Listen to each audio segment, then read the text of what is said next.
Good evening, everyone. My name is David Villarino Gonzalez. I am the president and CEO of a statewide organization headquartered in Kern County that was founded by my father-in-law, Cesar Chavez.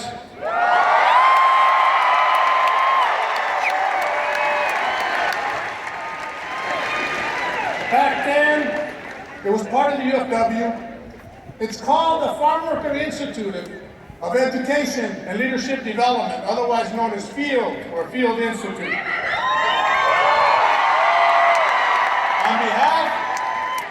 On behalf of the Chavez family and the thousands of farm workers in this valley, we wish to extend our best wishes to you as we welcome our distinguished candidate for President of the United States, Senator Bernie Sanders.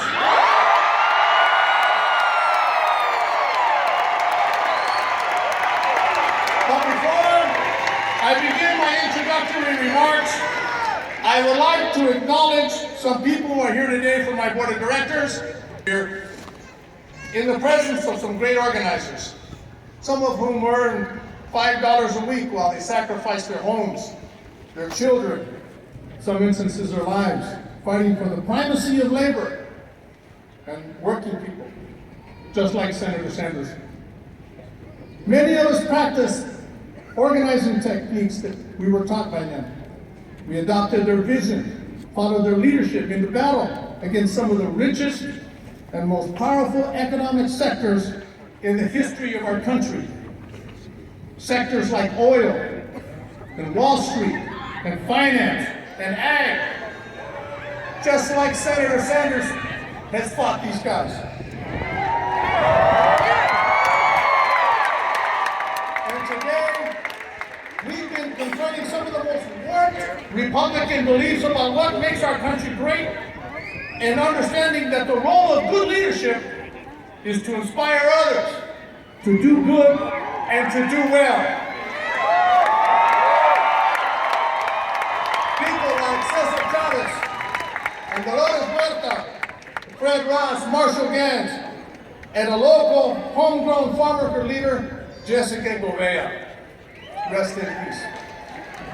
And I have been struck with the similarities between the core values and the visions of Senator Sanders, the integrity, the innovation, the opportunity, and the si se puede attitude that he demonstrates. Because these are what guided Cesar and those in the farm workers movements. And they are a part of Senator Sanders. And I'm convinced that if Cesar were still alive today, there's no question in my mind that he would be campaigning for Senator Bernie Sanders.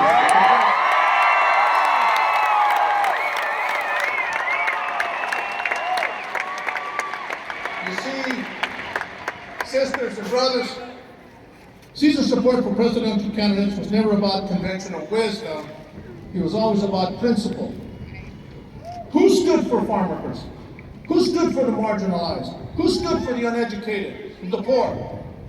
That's why he supported people like Bobby Kennedy, even Jerry Brown, because they believed in it didn't have to be this way. Bernie Sanders. These are not platitudes. You see, Cesar believed that in order to change the economic standing of people in rural communities, like farm workers and others, the workers had to learn how to own their own businesses. Not as individual entrepreneurs, but in worker-owned cooperatives, like in agriculture and childcare, alternative energy like solar panel installation, telecommunications, and finance through credit unions. If you know the senator's background, you know that he supports the idea of worker-owned cooperatives to strengthen communities. And that is exactly what we hear. What we hear when we listen to Senator Bernie Sanders and his vision for America.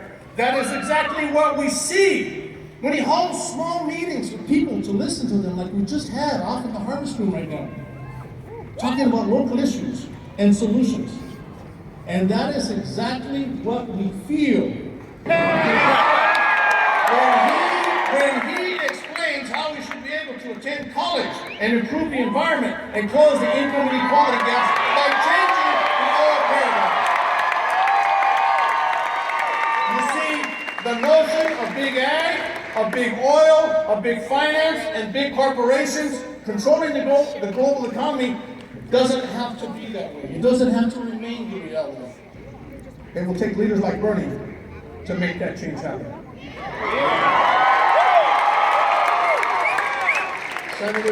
Senator Sanders' approach reminds me of a joke that Caesar used to share with us and the farm workers in order to make a point about never giving up, about being innovative, and about using the power of people to force the negotiations, to force these people to come to the table and change the status quo.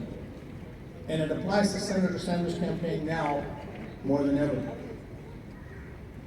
It's about some people who owned an elephant, no pun intended, that wanted to make money off of people. So they decided to charge people to see who can move the elephant. And if they could, they would make $5,000. So they put a big tent and advertised all over the land. Lo and behold, thousands of people paid money, take their turn, try to move the elephant. All day long, people were pulling and everything they could. No one succeeded. Pushing, pulling, tugging, to no avail.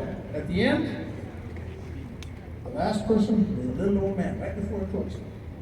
He walked up to the elephant, looked him straight in the eyeball, and went around the back of the elephant and kicked him in a very sensitive place. Now, that's what the family people will tell you. And corrió pinche elefante.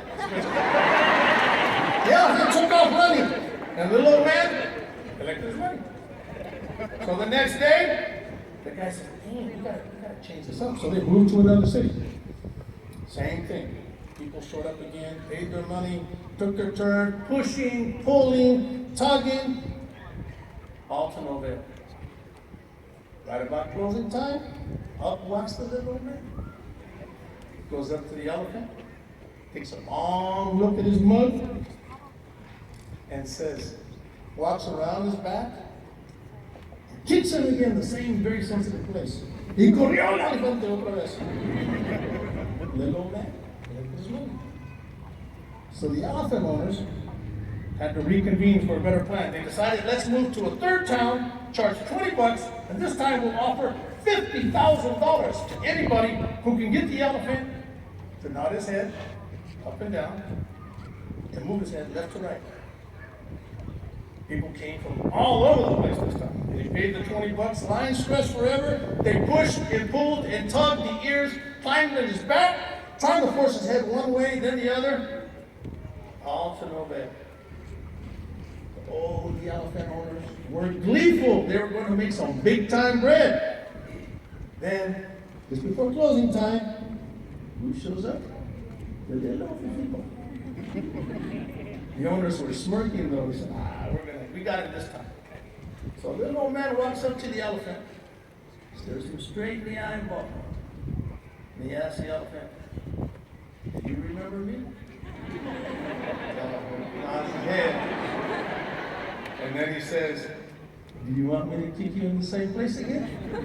The elephant shook his head left and right. The old man got his money. And of course, this is the story. Caesar used to make the point with workers that we only lose if we give up to the big money.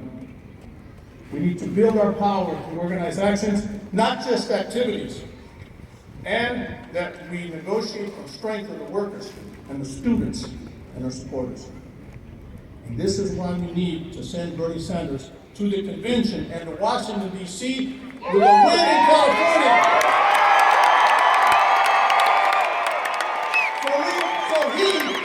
So he can look them straight in the eye and ask, "Do you remember me?" And they will not, yes. Brothers and sisters, join me in welcoming our friend in Kern County, Senator Bernie Sanders.